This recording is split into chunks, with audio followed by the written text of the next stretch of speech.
Hello and welcome to another episode of Feeding Fatty. I'm your host, Roy. I'm Terry. So we are the podcast chronicling our journey through wellness. It can include, what we intake as far as food, our exercise, our movement. There's a lot of difference between moving and exercising, and so movement is a good point to talk about with that. But also our mindset. A lot of times we know what we need to do. It's just doing it, and it's being sustainable. So those are the things that we like to talk about. And we also have, professionals in the field on. And so we're lucky we have Amy White with us today. Terry, I'll let you introduce Amy. Yeah, Amy White is a board certified holistic nutritionist and functional nutrition and lifestyle practitioner.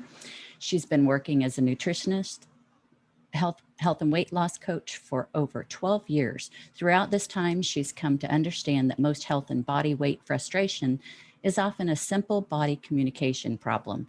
Once proper communication with the body is restored, excellent health and a happy body weight becomes the natural result of living and enjoying everyday life. Amy, welcome to the show. I want to talk about this communication with your body.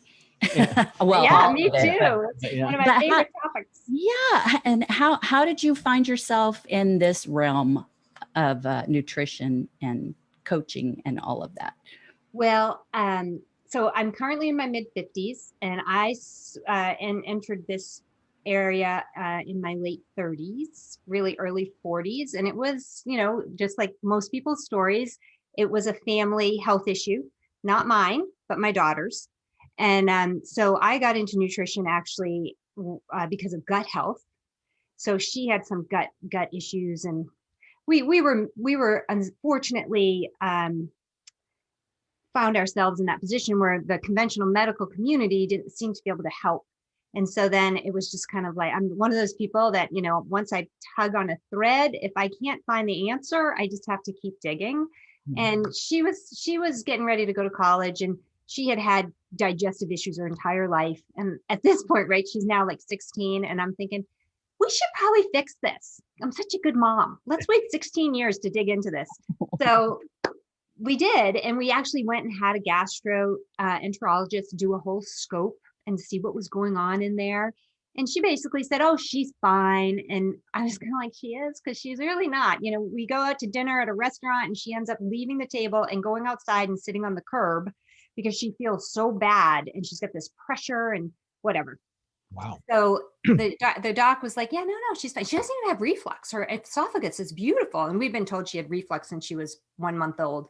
So that was actually nice to know. But as the doctor was leaving the recovery room, she turned around and she said, oh, her small intestine is red and inflamed, but that's really nothing to worry about. And then she left. And I thought, that seems like something to worry about. But I knew zero at this point. And I was we were living in Chicago at the time, and I was complaining to some of my girlfriends. I'm like, I don't know. I'm sure we've all been there, but this was the first time in my life I was in this position where I'd sought the expert, looked for the answer, and didn't get an answer. And then I had no idea who to ask, where to turn. It was very scary and frustrating. And so many people stop at that after they hear their so-called expert. I mean, not so-called, but they're, medical experts and all of that. They just stop.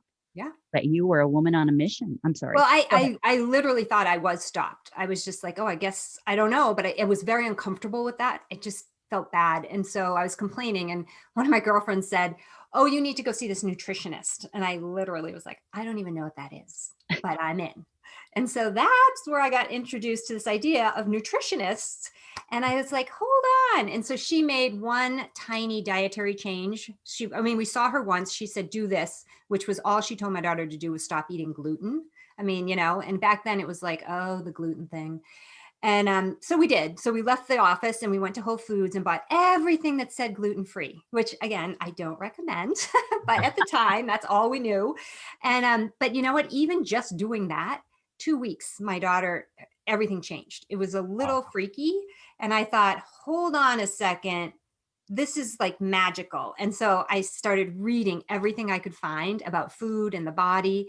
And I finally looked at my husband. My daughter ended up leaving for college, and I looked at my husband and I said, I am out of things to read. I've run out. So I said, I'm going to take, I guess I'm going to start a program because they will have a reading list.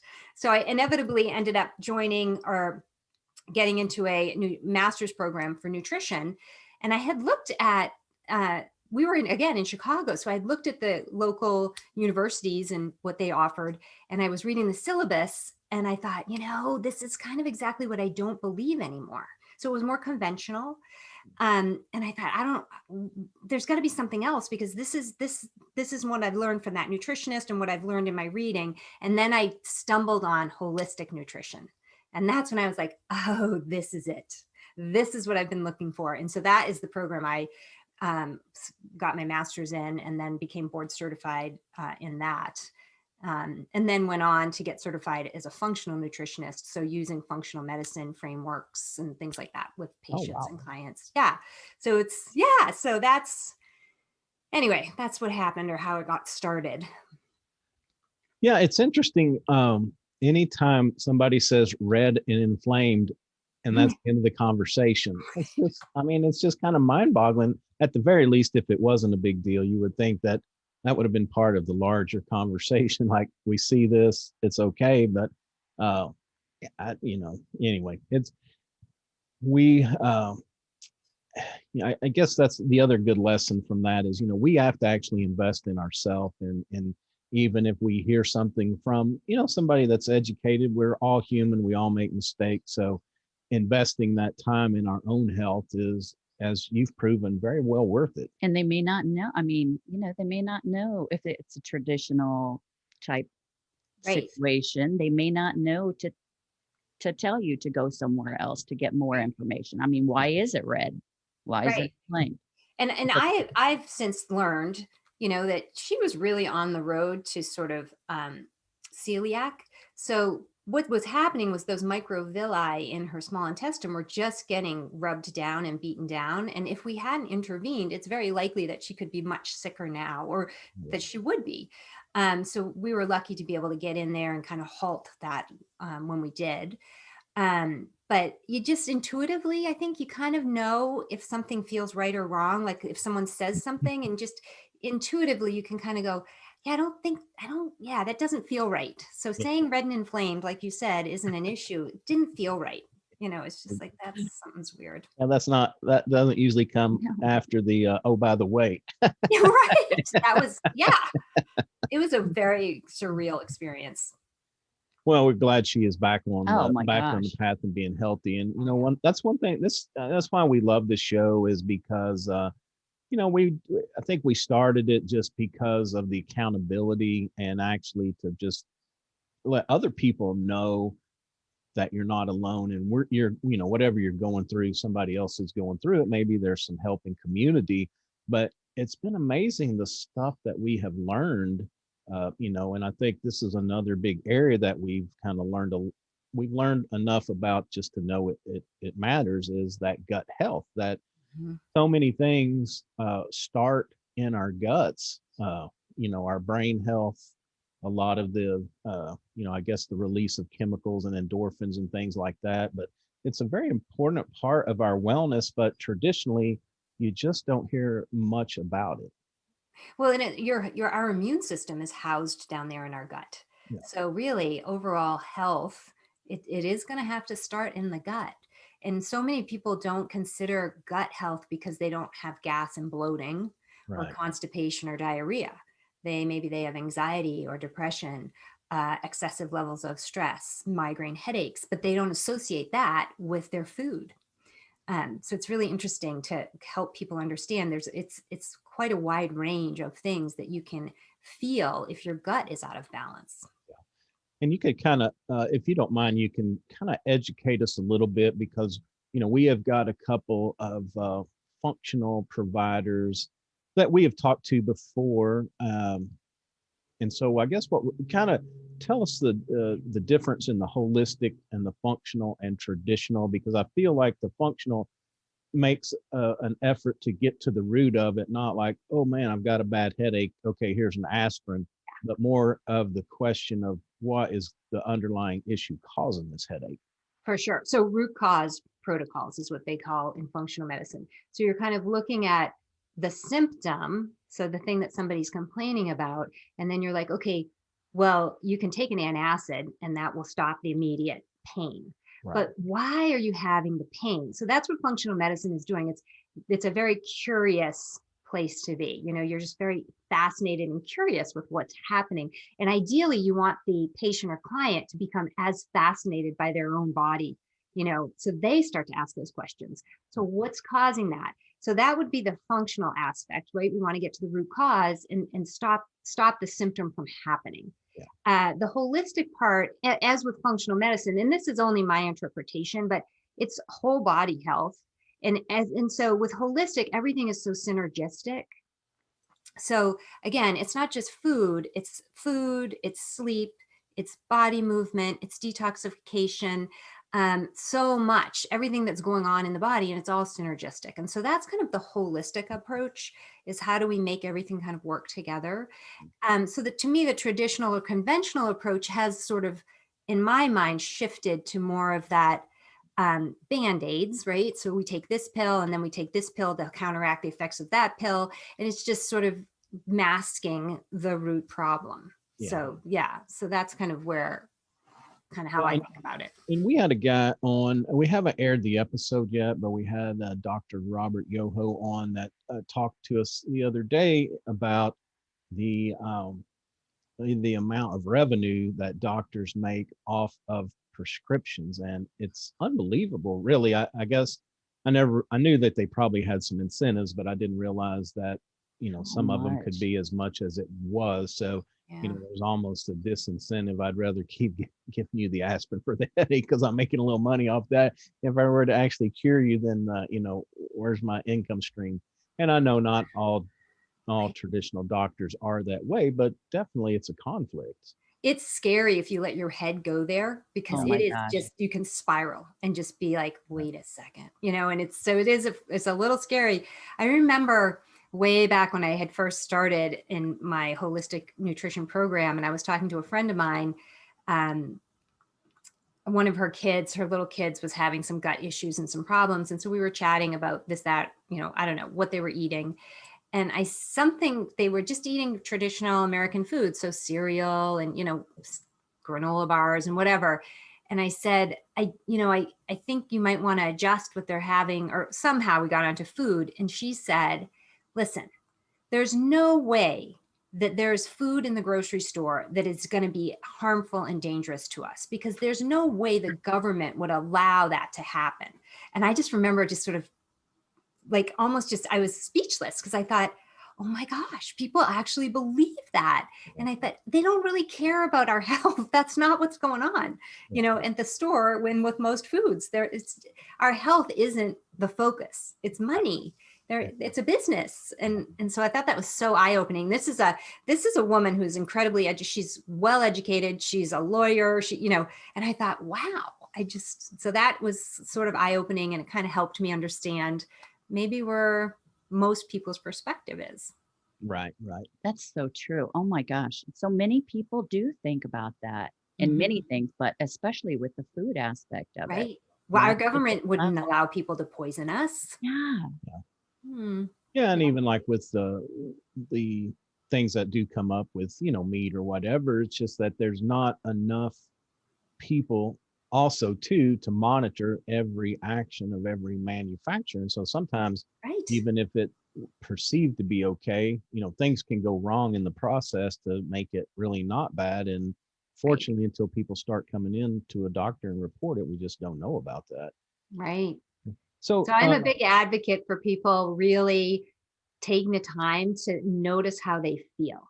Right. Because something's going to make someone else feel great, whereas it's going to make someone else feel terrible. So you just have to really start to, I always say, you need to sort of, put your detective's cap on and just really be like, does this make me feel better? Does this make me feel worse? Yeah. It may be totally different for my husband and my kids, but each one of you are going to have a different reaction. But you have to take the time to, if you care, and maybe you aren't feeling as good as you think you could feel, then you need to take that time to just say, yeah, this works for me and this doesn't. And it's maybe journal it.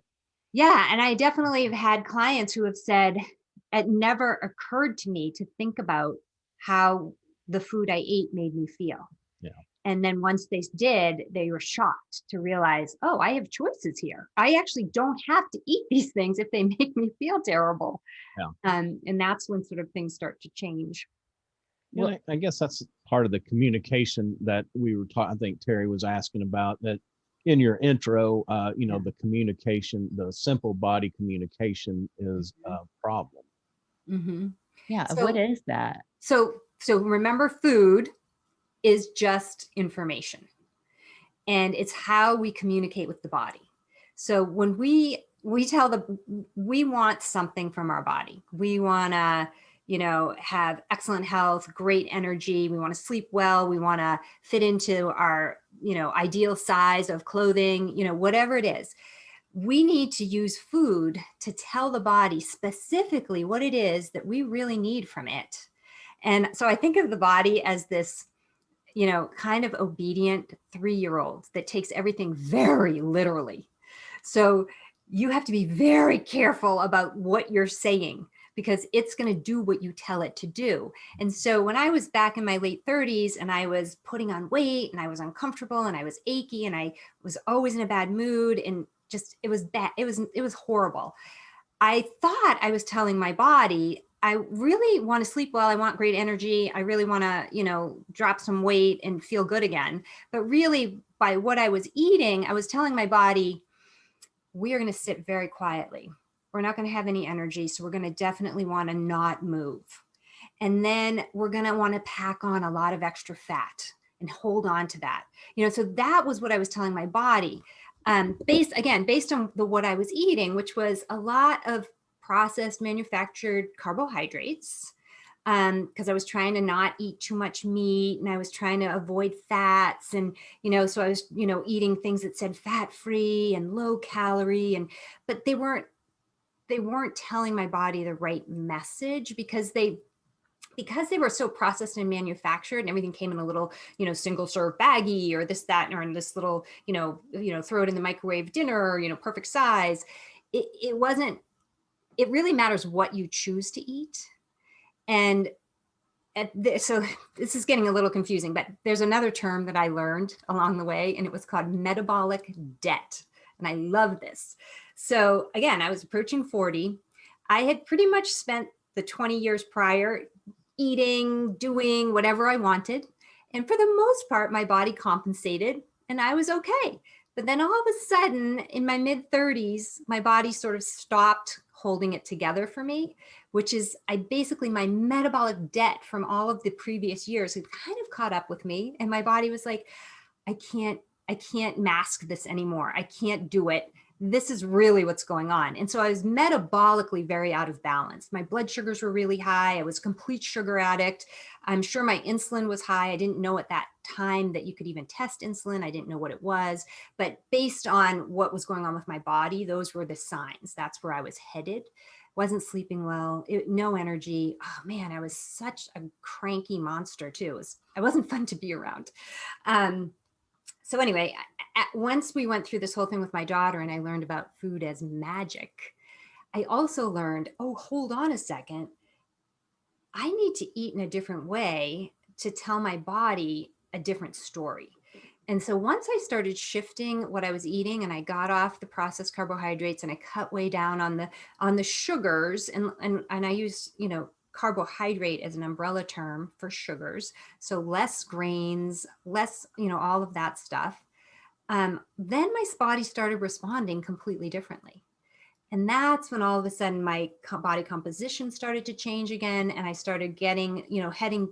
So now at 54, I am in way better shape than I was at 37. Not just shape, but my health is better. My energy's better. I sleep better. All of those metrics are so much better. If this is who I had been when I was 37, I would have been so happy. I hear myself in everything you're saying. I mean, because in your 30, you're raising your kids, doing what you can for your family. You just kind of whatever you can get to eat quick and easy for you and your kids. So everybody's eating all the processed everything, going through the drive-throughs, all of that. And then and you have all these aches and pains and headaches, and oh my gosh. And I put on tons of weight too. Yeah. And it's amazing if you eat the right foods for your body, Mm-hmm. what can happen. It's just a whole transformation. And I saw this funny Instagram or tweet yesterday or today, and it said, listen, if you hold off on dinner long enough, everyone will eat cereal. So follow me for more healthy food tips. And I cracked up because I was like, right, that's what you do because everyone's so busy. And I thought, oh, and then you eat cereal and it's horrible. But it was just so funny because I'm like, that's so true. So so when I was 37, I felt terrible. And it felt like that was it for me. Like the best years were behind me because everybody had always said, oh, you're almost 40. Oh, it just gets worse when she hits 40. And I thought, again, not something I liked. I didn't like it when people said that to me. And so I got a little bit, competitive. I was like, that's not going to happen. That's not okay. But yet then I saw it happening and I was like, no. And so since in the years that I've been doing this, especially with the doctor referred patients that I see, I have had women in their late 30s say to me, I know my best years are behind me. I just don't want it to get worse. I mean, it's okay, but how can I sort of not gain more weight, not have less energy? And if I have to stay here, I'm here. I just don't want it to get worse. And I thought, oh, it just broke my heart because I thought, no, they're not behind you. You have so much ahead of you, but they just kind of had in their own mind given up because they didn't realize that they can completely change how they look, how they feel. So that's sort of my mission at this point is to impact these women who have spent their life nurturing everyone else.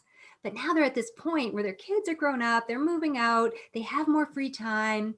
They've probably got some money that they can spend on themselves. It's just a point in life that's actually should be really fun because, we're kind of having this second childhood, but we have more wisdom, we have more money, we have more time, and we don't care so much about what everyone else thinks. So it's time to really kind of take charge and kind of embrace that and be the best version of you. So I don't want to hear another woman or man for that matter say, yeah, I know my best years are behind me. And I just hope I don't know, I don't know what they expect, but. Yeah, no, because this is the best time. It's a great time in life, but you need to feel good to enjoy that and to understand that. And I say I have my days, still trying to sort all this eating out, but definitely, there are some things that, like you said, listening to what your body's telling you. And it's the things I love the most probably, but, like the chips at the Mexican restaurant and the margarita. And I don't know what's changed about that, if it's my body, but it's like they put a lot of this heavy syrup in it to flavor it and sweeten it. And that stuff, it just almost makes me ill. I mean, like to the point that that next morning when I get up, we've talked about this before, is that, for maybe 2 or 3 hours, it is like my head from my eyes is just full of congestion. It takes me a long time just to get out from under that. And anyway, so, like that stuff, I just have to stay away from it now. Well, it sounds like you've shifted your diet in such a way that you really decreased those extraneous sugars. And so you're much more sensitive to the sugar. Because what I've discovered, it's not the tequila. It's actually like you said, it's the syrup. Yes. And your body's now having this huge hit from the sugar and it's going, wait a second, we don't do this anymore. And now you're actually I said this to somebody recently too. I said, how cool is that your body is letting you recognize how inflammatory those sugars are. It's like, oh, look what it's doing. Yeah. That's a great way to say it. That's a great way to say it. Yeah. I mean, it's sometimes Hello, welcome back to the Feeding Fatty show. I just wanted to make just a little announcement that we lost power in the initial interview with Amy, and she has agreed to come back on. We're going to finish the talk, so that's where we're picking up. If it seems like it's a kind of a weird segment into this, just wanted to let everybody know exactly why. So a little choppy. yeah. Amy, thanks for taking time to come back. That was awkward. Oh yeah, no, my pleasure. This is just like when, just the power went out and it was down for about 3 hours that night, and actually went out a second time. But anyway, we're all good now. So welcome back. Thanks for taking time out of your day. And so I think you and Terry had a little conversation there going. We wanted to be sure and capture talking about, we want to go with the type 2 diabetic and high blood pressure. Yes. So that is you see that combination often, that high blood pressure tends to go along with high insulin. So prediabetes, type 2 diabetes. So that whole sort of metabolic imbalance. And I was saying that I have typically, when I work with pre-diabetics, so people will come to me because their doctor wants them to go on medication for their pre-diabetes. And they're like, I don't want to go on medication. I would rather fix this. And the doctor usually says, okay, well, I'd come back in 3 months, and which works perfectly because that's what I like. It's 12 weeks. And so they'll come see me and they're like, can we do this so that I don't have to go on medication? And I'm like, absolutely. So in a matter of 12 weeks, we will basically adjust their diet to manage those metabolic hormones, the high insulin, blood sugar.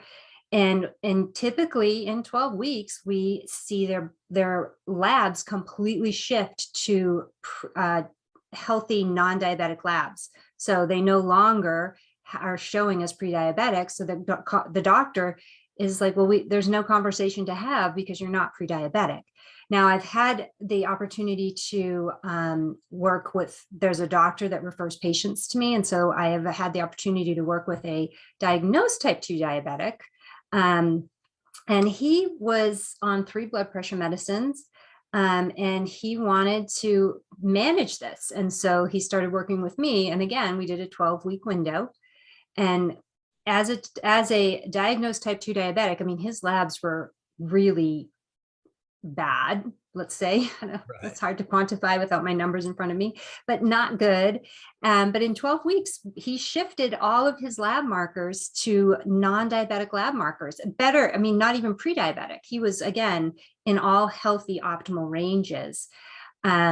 And he felt great. But I was saying one of the things was that he didn't lose a tremendous amount of weight. I think he lost 20 or 25 pounds, which I guess in 12 weeks actually is a lot of weight. But he would probably have liked to lose another 20 pounds maybe.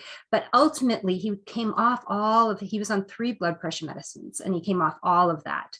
But one of the things that's so important, if you're listening to this, is if you are on high blood pressure medicine and you're shifting your diet, you have to have a cuff at home because it happens very quickly. You can start coming off those medications like within a week. So you have to have a cuff at home. If you're starting to notice that you bent over and you stood up and got dizzy, check your blood pressure because it might be too low. So you need to make sure you can get through to your doctor and let them know what you're doing so they can adjust your medication. Because you don't want to be passing out because your blood pressure is now too low. Right.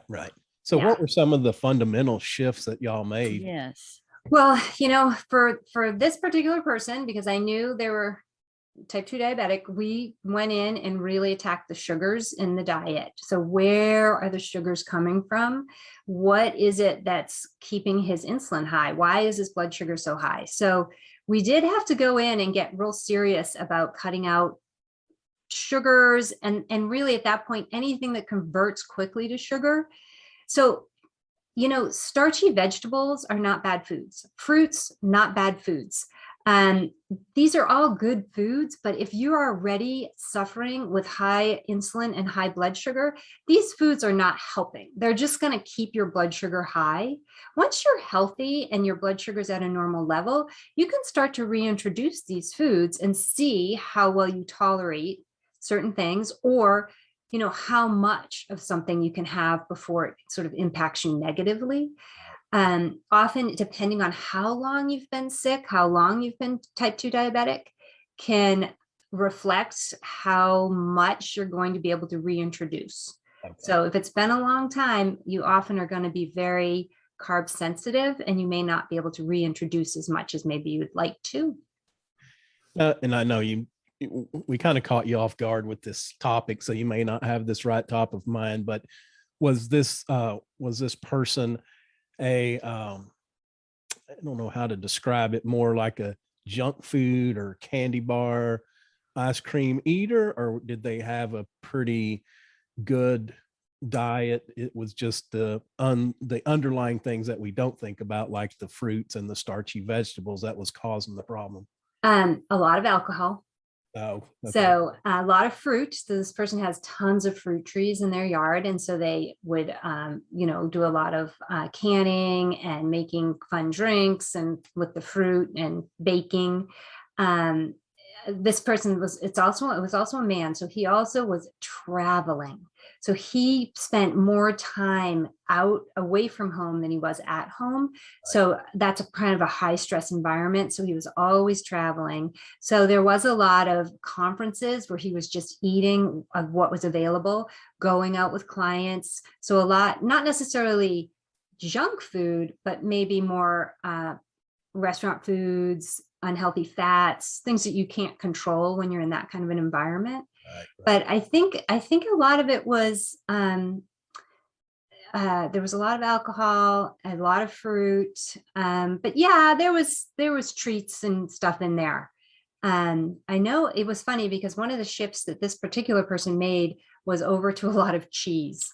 So they sort of took out a lot of the goodies and ate cheese instead, which can backfire. But at the beginning, when you're trying to come off the sugar, it really worked for this particular person. Now, in the long run, if you have weight to lose or want to lose weight, the cheese definitely will slow you down or totally can backfire at some point. Same with nuts. So that's tier 2 where we start looking at that kind of stuff. But the first things first is to break the sugar cravings. Yeah. So yeah, stop kind of needing the sugars.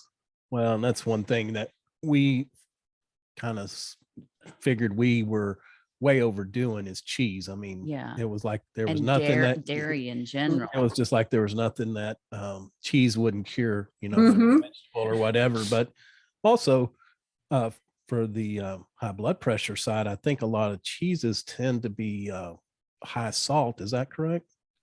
Well, yeah, I think there can be salt, but that's one of those interesting things where everybody kind of, with high blood pressure, everybody gets real worried about the sodium.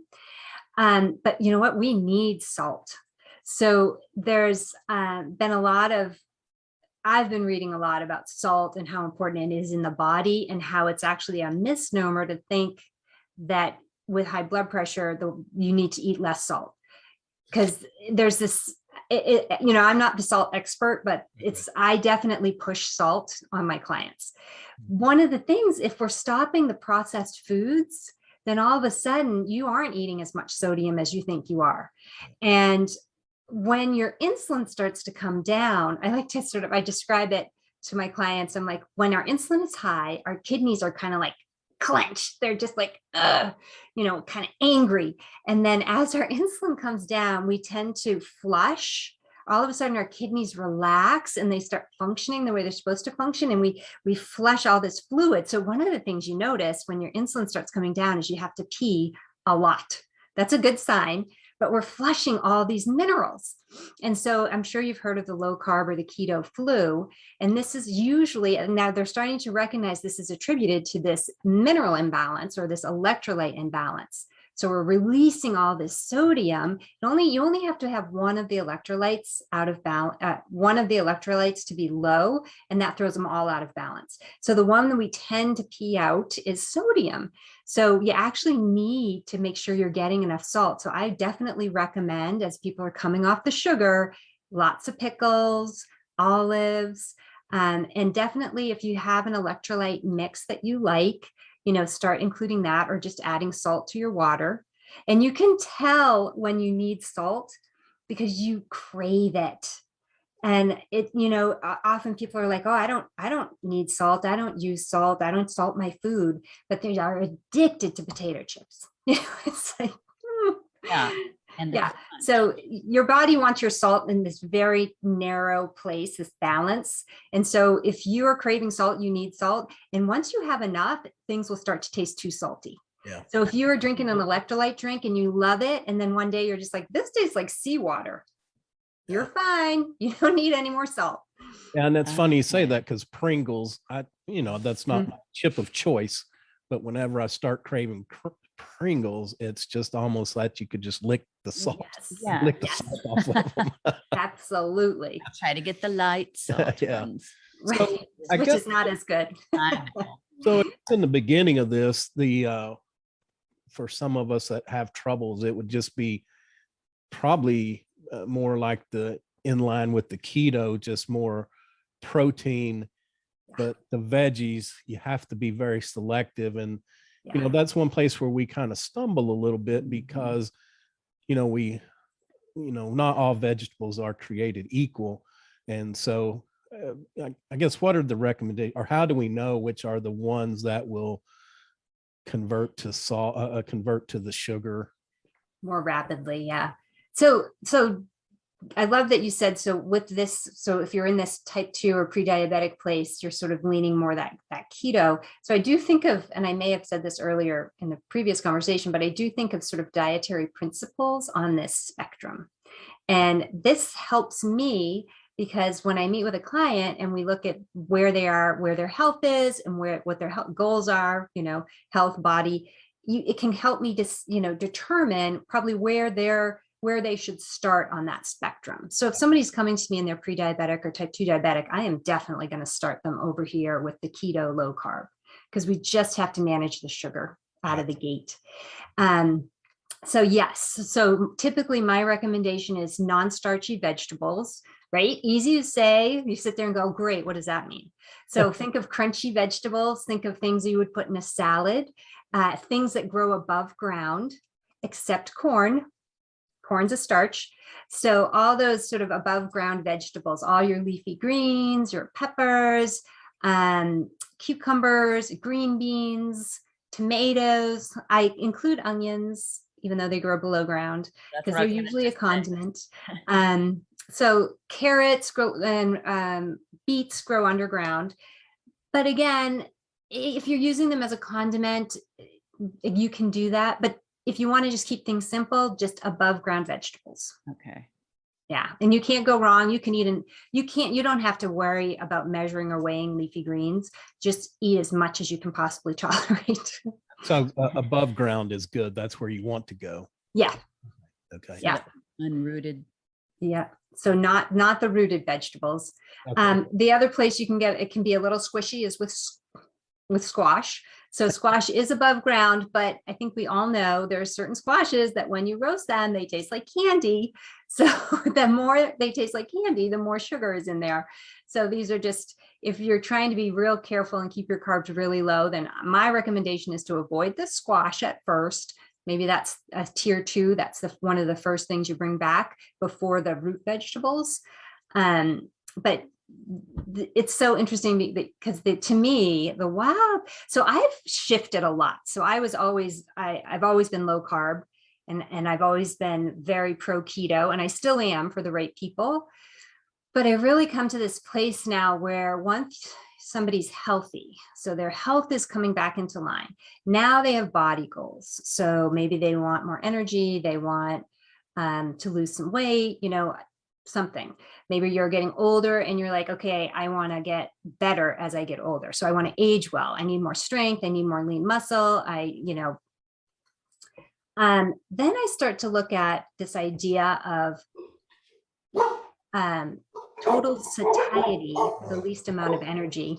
That's usually my dog that's causing the, I kick them out. So they just scratch on the door. So some people feel more full if they have more fats, and other people feel more full if there's more carbohydrates. So I like to say we're prioritizing protein. Okay. Protein is the target. Okay. And then you have your fats and your carbohydrates on a seesaw. So if you're having a higher fat day, you're going to have a lower carb day. If you want to have a higher carb day, maybe you're like, you know what, we just have to have sweet potatoes for dinner, and I want roasted beets in my salad. And so again, I'm talking about real whole food carbohydrates, not Pop-Tarts. Maybe you're having a higher carb day. And so now your fats are going to be lower. So first of all, in nature, your higher fat foods are typically low carb. And your higher carb foods in nature, whole real foods, are low fat. So squash is low fat. Sweet potatoes are low fat. Beets are low fat. So if you just eat the real food, you're gonna just, that seesaw will move naturally. Okay. It's when we have that sweet potato or that baked potato and we throw the sour cream and the cheese and everything on there. And now we have fats and carbs together. And this is where sort of the problem arises. So with clients at this point, once they're sort of healthy and trying to manage their body composition, I'm going to prioritize the protein, and then we're going to play around and see where they feel the best. You know, maybe you need more carbs, maybe you need more protein. And if they're anything like me, I switch from day to day. Right. You know, Right. so. Well, going back to the squash, my squash never tastes like sugar.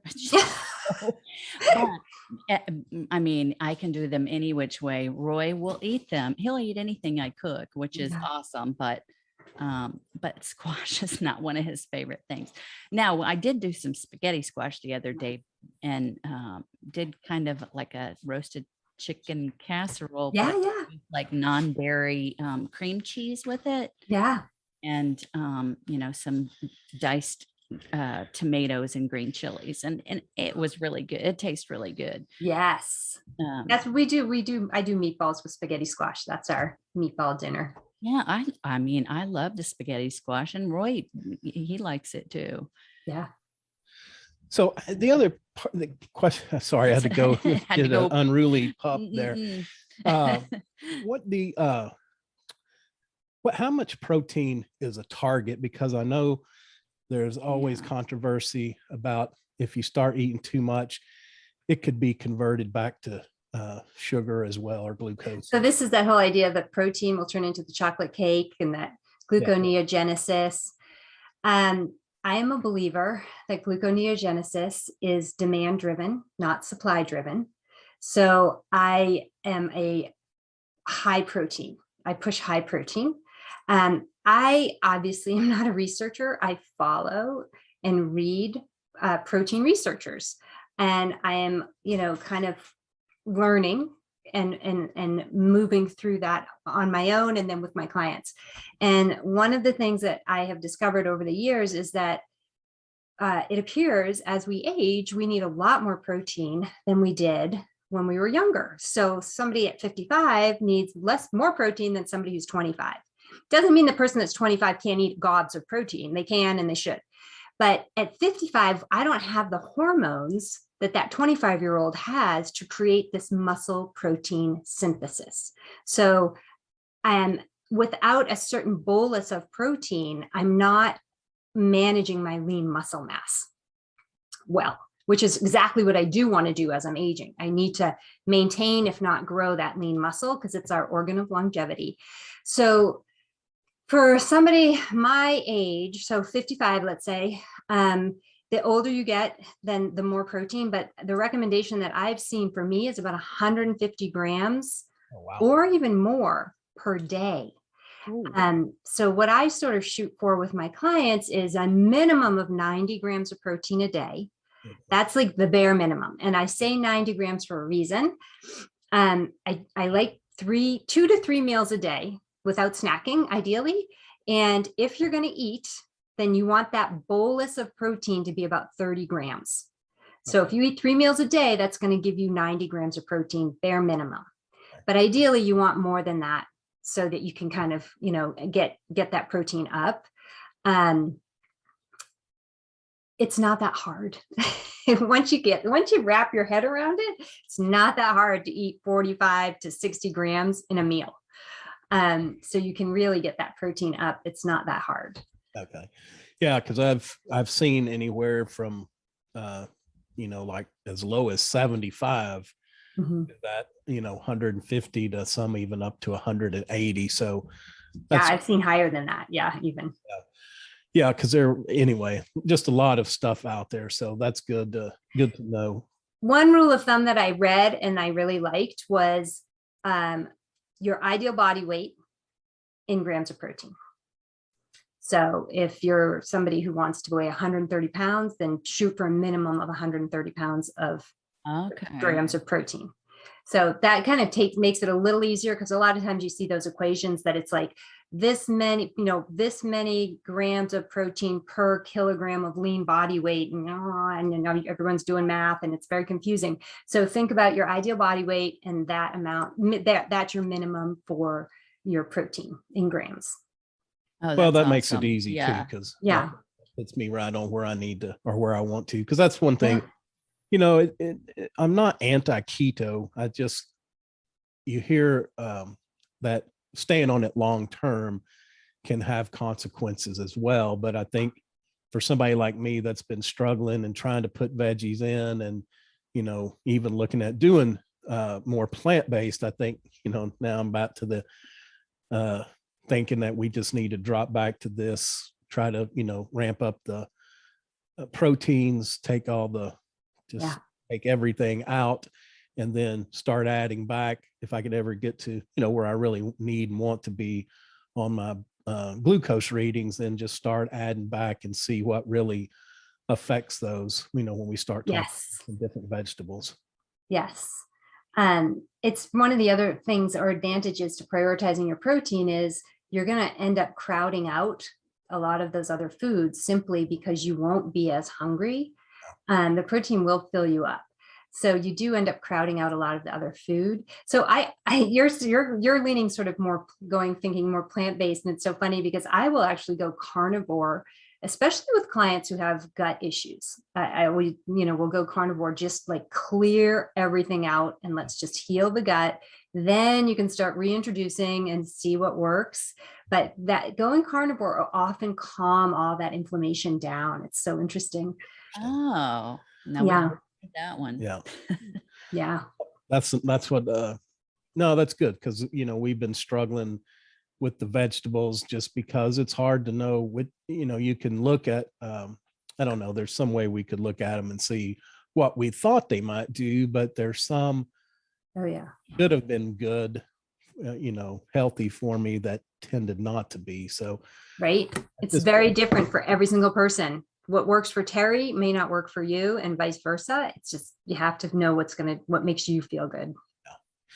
Well, that's good information to have. Yeah, I appreciate that very much. And I think, the listeners should get a lot of benefit from that. There's just so much information out there about what to do and when to do it. But like myself, I've just been having more and more difficulty controlling it. And, COVID hasn't helped. Less exercise, probably put on a few extra pounds that I didn't need. So, and too close to the kitchen. Close to I'll be honest with you. This is what I do for a living. And I woke up this morning and I didn't even want to get out from under the covers. Everything right now just feels so heavy, and it just makes everything so hard. And I felt like, I made it through 2020 and I did a good job, and I, went in positive, and I'm like, I'm going to come out better. And now we're having sort of this relapse. It's this analogy of that false summit. We're there, we did it. And then you're just like, oh, we haven't. And it just is so crushing. And I'm just like everyone else, I'm at that place where I just am like, I just don't think I can keep doing it. It's just so hard to keep doing the right thing all the time. It really is. I feel it.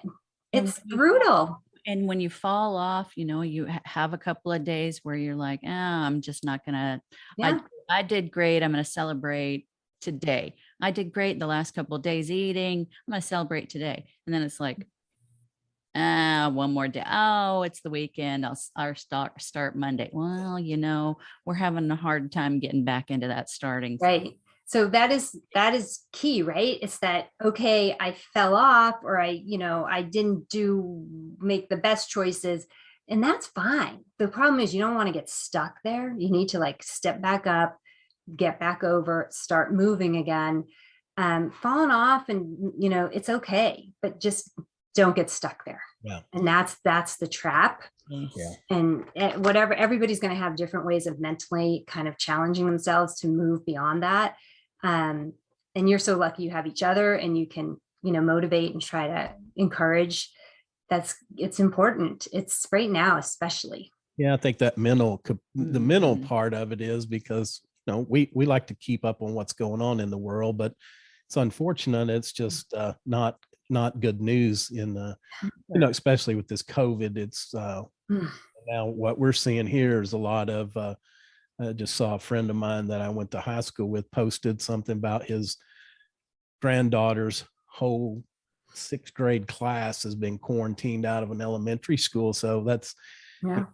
the first one was tough. It was affecting older people. Now this one seems to be different, that it affects younger, but Yeah. it's like you said, Very. when are we gonna feel like we're got a handle on this and they're gonna I be can live. yeah, Yeah, yeah. I just don't feel like I can live right now, and it's Well, getting the best of me. yeah, the Right. scary part is like, is this the new normal? Or Ah, maybe if no, it's And it not this bad, changes is it daily. something, is it something not like I where we can't accept this as a new normal. Oh, and I do not. It's just rough. yeah. Roy, I did have a question for both of you. Are you guys doing any intermittent fasting? Do you do any of that? I was going to bring that up to you. We had, when we started doing plant-based, we started intermittent fasting, where we would eat at noon, and Yeah. then we would eat at 7 p.m. and then not eat again until noon the next day. And we kept that up for a good while. Yeah. About how long do you think we did? That's okay. You felt okay until noon. Well, yes, I think I think about a week of it, I was kind of done. I think we went for about a month or 6 We weeks, but did. breakfast is my meal, the Yeah. one that I enjoy the Yeah. most. And I just, part of it was I just missed the meal. And then, but what I think we would call intermittent fasting, it may not be long enough, but if we could do like from 6 or 7 p.m. to 7 or 8 a.m., Yeah. still like a 12 hours. Yes. I don't know if that's long enough to be considered intermittent fasting, but that would be optimal for us, is just to be able to do that. And because that's my worst part, is actually at 9 or 10 o'clock at night. So that would cure a lot of Oh, things for us, interesting.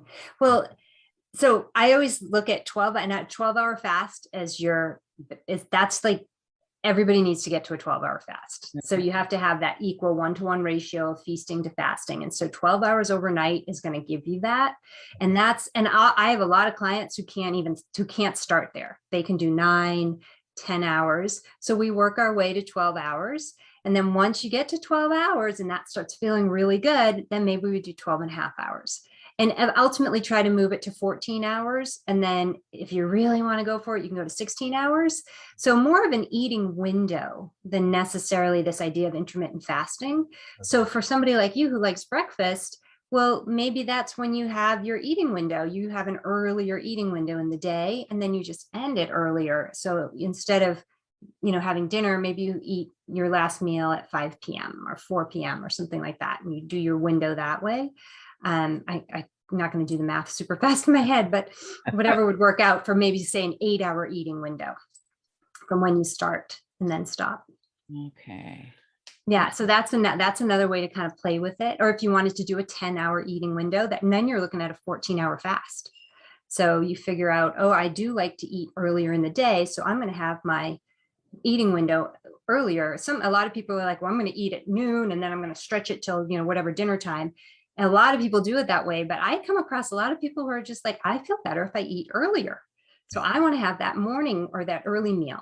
And you just shift to what works for you. And I asked you about the plant-based because one of the things I just find with clients, and I always say no forcing a fast. I want it to happen naturally. And so when we are managing their sugars so that they're getting to that ability to use body fat for fuel, that's when they start to fast naturally, because now their body has plenty of fuel. It's not asking them to feed them. And so their appetite really suppresses. Your body will still ask you to feed it because it needs nutrients. It needs you to give it food. It needs those nutrients. But as far as that, stored fuel, it's got tons of fuel. So you don't end up having those hangries. You don't have that swing where you're like, I feel great. Oh, I feel horrible. I feel great. I feel horrible. So it makes it a lot easier. And again, if you start to prioritize that protein, you may find that you can do a little bit of a longer window. But you should just let it happen. Don't force it. Just let it happen. Okay. Yeah. Cause I was just thinking if I do a 10-hour, that would be from 8 to 6, which should be optimal. That would still give it 12, but really you're saying you want to get to a 16 is. Well, I think 14 is awesome. I do. I think 14 is great. And if 14 becomes something that all of a sudden you realize, oh my gosh, I went 16 hours today. Fantastic. But you know what? Go with your 10-hour eating window, and then just let nature take its course. And if that ends up sometimes being longer, great.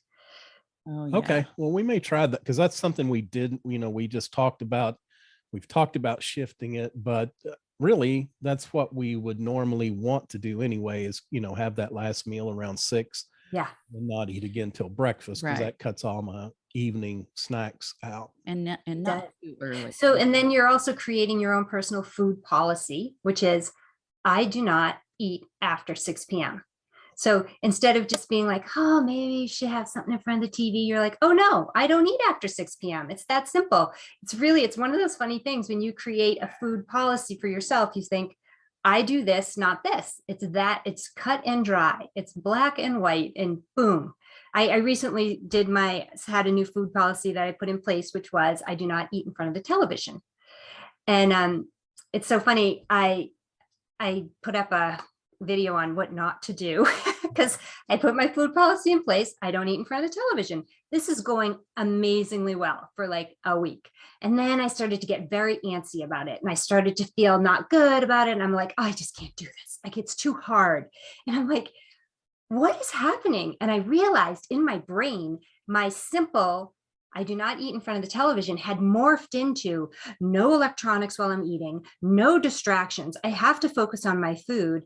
And it just became overwhelming and way too much because I like to read Yahoo News when I'm eating my lunch. And all of a sudden that was off the table. And then I realized that is not off the table. That is not my policy. It is only that I do not eat in front of the television. And then all of a sudden it became easy again. And I'm like, I can do that. But all of a sudden morphing it into this thing where I had to be mindful all the time when I was eating and it was just like, I mean, at some point I might get to that place where I'm like, okay, I'm not going to read Yahoo News when I eat my lunch, but that is not this time. Yeah. I am not there. I see. I mean, that's exactly what we do is we just like restrict everything to the letter. And then we start adding things like exactly like that. Too much. Yeah, you have to get really good at that one thing so it becomes this mindless action. Like to the point where so what we're trying to do is become less mindful. We want to create these mindless habits that actually propel us in a positive direction instead of mindless habits that are totally working against us. Like eating in front of the television, I must get more to eat because it's fun. I'm being entertained in multiple ways now, So now when I just say, no, I'm not eating in front of the TV, I just cut out all this extraneous food, calories that I don't need. No. Simple. It was so easy. Just a little tiny tweak. Okay. All yeah. right. Cause that's always been my, for years, that's been my downfall is that 9 or 10 o'clock hunger. And, I'm sad to admit that there'd be times if I didn't even have something in the house, I'd leave at 9 or 10 o'clock to go get it. And anyway, better to do that though. It's actually better if you have to leave the house and go get it than to have it in the house. That's, because you will do that, but probably less often. Yeah. If it was in the house, you'd always do it. Yeah. Right. Oh, right. Oh, yeah. So the food policy stuff, there's like overeating. That's my thing. Like I eat the right food, but I definitely can eat a lot of it. So there's a lot of food policies you can put in place to just help you manage just that one simple thing. Like, oh, I don't eat in the car. No food in the car. Oh, I don't eat at my desk. No food at your desk. Simple little, here's one for parents. I do not eat off my children's plate. Oh, that's it right there. That's the only thing you're going to change. You can have what they're having, but you have to put it on your own plate. That's a good one. That's a really good one because that was always my excuse. And that's why I ballooned up many years. We all do it. Yeah, it's like gives you permission. Oh yeah, I think you want that, help them make their decision on what they want to eat so you can finish it because they're not going to like it. And how many times you nibble off their plate and you don't even realize? Right. It's whoops. Yeah. Well, Amy, thank you so much for giving of your time. It's been a great Yes. talk, and you kind of inspired me to change some things around and see what that's going to do. So I'm Oh, excited. great. Yes. I'm so glad. It was really fun talking with both of you. You as well. So tell us, what is a habit or a tool, something that you use on a daily basis that you feel adds a lot of value to your life? People are going to hate this. I like to track my food. Okay. I like to track my food. I like numbers. I like data. And while I'm prioritizing my protein, I want to hit my proteins. So I like to look and watch and see, did I hit my proteins? Was it a higher carb day or a higher fat day? How did I manage that? So I use carbmanager.com as my tracker. And the best thing that I can do is I can get up in the morning and I can put my whole day in my tracker. So I've already outlined everything that I'm going to eat, including snacks. Not that I snack, but maybe I want to snack that day. I don't know. So I'm going to include some snacks just in case. And they're still going to work. My numbers are going to work for me. It's all going to work out, even if I do decide to eat those snacks. So that's one of the things that I do to kind of keep track of what's going on, especially right now, because as I mentioned earlier, I'm having a really hard time staying positive and just doing all the right things. I'm just like, ugh. So for me to at least stay on track that way, so I can at least see what I'm eating. And then even throwing the things in there that maybe aren't the best, I got to put them on my tracker. And then I can actually see, well, what does that mean if I eat, I don't know, a Haagen-Dazs mini cup? What does that look like in my tracker? Doesn't look good. But it's there. So. Right. Well, and that positivity is really, we're with you. I mean, that's Yeah. hard to find right now, just on top of the regular things that you're trying to do well, and then boom, everything else. And I think it's important, also about that is to be honest with yourself. And because I've done it before, you keep track of all the good stuff, but the bad stuff, it's like, yeah, I'm not putting, but I'm not putting I that think in what there. we could do is we could see at the end of the week or the month, we can look at our results and say, well, I can see exactly why, because I had 2 Haagen-Dazs bars, Right. this week, and that's why I didn't get much traction this week. So I read this thing, I don't know, probably 10 years ago, and it said, so yeah, you don't have to write it down, but your body knows exactly what you ate. So you might as well write it down. Not tricking anybody. And to me, it's kind of a game. Like I'll get in the morning, I'll be like, okay, I want to hit my proteins, and I'm definitely feeling like I want an apple today. And we have some, cooked red potatoes they're so good. So it's going to be a higher carb day for me. So I'll look at what I'm planning to eat, and then I'll look at my numbers and I'll be like, oh, okay, so I need to tweak some stuff here because, and so then I'll play around and see what I need to do to actually get the numbers that I want. So for me in the morning, it's just like this little numbers game that I play with myself. Right. Keep it interesting. All right. Well, Amy, tell people, who do you like to work with, how you can help them, and of course, how can they reach out and get a hold of you? So I often am finding myself working with women, typically 50 and older, who are at this great place in life. I refer to it as our second childhood. And we get to call all the shots, but they don't feel great. So they're like, okay, I want this. I want to feel amazing. I want to be myself. But, it's all about me now. It's my time. So that's who I'm working with. And I also work with men, but more often than not, women are the ones who come to me. And sometimes they don't have a weight loss goal. They just want to feel better, and they want to make sure that they're doing the right things so that they maintain their bone health and their lean muscle mass and, that kind of stuff. But my website, if you go to, it's called thesimplicityoFwellness.com. And actually, it's super simple. If you go to my website, there's only one thing you can do. And it's a start here button, and it just takes you into my free mini course. And so that's kind of what's going on there right now. So. Okay. Well, great. And we'll Awesome. include that in the show Yeah. notes as well. Yeah. All right. Well, thank you again, Amy. We appreciate all the great information. And that's going to do it for another episode of Feeding Fatty. Of course, I am your host, Roy. I'm Terry. You can find us at www.feedingfatty.com. We're on all the major podcast platforms, iTunes, Stitcher, Google, Spotify. If we're not on one that you listen to, please let me know. I'd be glad to add it to make it easier for you to listen to us. We're also on all the major social media platforms. We probably tend to hang out on Instagram. Love for you to reach out and interact with us there. And a video of this interview will go up when the episode goes live. So check us out on our YouTube channel. Until next time, take care of yourself and take care of your health.